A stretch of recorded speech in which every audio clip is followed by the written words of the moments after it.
മംഗളവാർത്തക്കാലം ഒന്നാം ചൊവ്വ.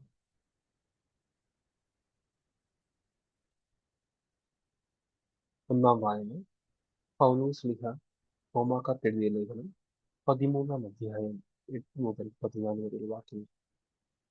നിദ്ര വിട്ട് ഉണരുവിൻ.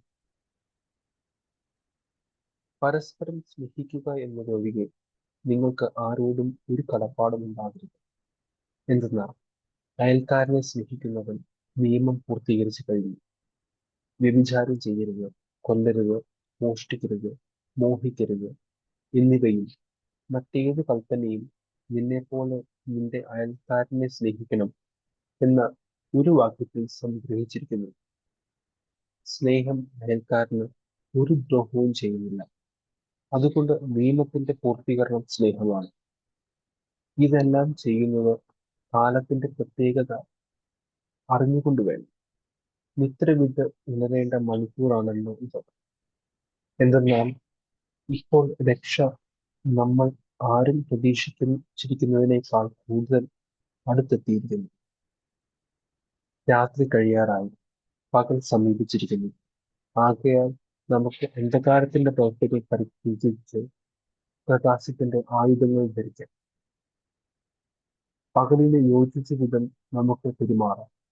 സുഖലോലുപതയിലോ മദ്യലഹരിയിലോ അവിഹിത വീഴ്ചകളിലോ വിഷയാസക്തിയിലോ കലഹങ്ങളിലോ അസൂയയിലോ വ്യാപരിക്കരുത്. പ്രത്യുത കർത്താവായ യേശുക്രിസ്തുവിനെ ധരിക്കുന്നു. ദുർമുഖങ്ങളിലേക്ക് നയിക്കത്തക്ക വിധം ശരീരത്തെ പറ്റി ചിന്തിക്കാതിരിക്കുന്നു. സുവിശേഷ വായന. വിശുദ്ധ ലൂക്കായുടെ സുവിശേഷം 1-ാം അധ്യായം 18 മുതൽ 20 വരെയുള്ള. സഖറിയായുടെ സംശയം. സഖറിയ ദൂതനോട് ചോദിച്ചു, ഞാനിത് എങ്ങനെ അറിയും? ഞാൻ വൃദ്ധനാണ്, എന്റെ ഭാര്യ പ്രായം കവിഞ്ഞവളുമാണ്. ദൂതൻ മറുപടി പറഞ്ഞു, ഞാൻ ദൈവസന്നിധിയിൽ നിൽക്കുന്ന ഗബ്രിയേലാണ്.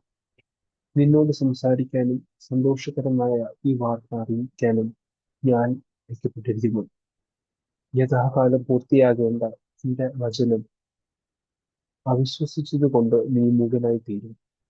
ഇവ സംഭവിക്കുന്നതുവരെ സംസാരിക്കുവാൻ നിനക്ക് സാധിക്കുകയില്ല. നമ്മുടെ കർത്താവായ മിശിഹാ ക്രിസ്തു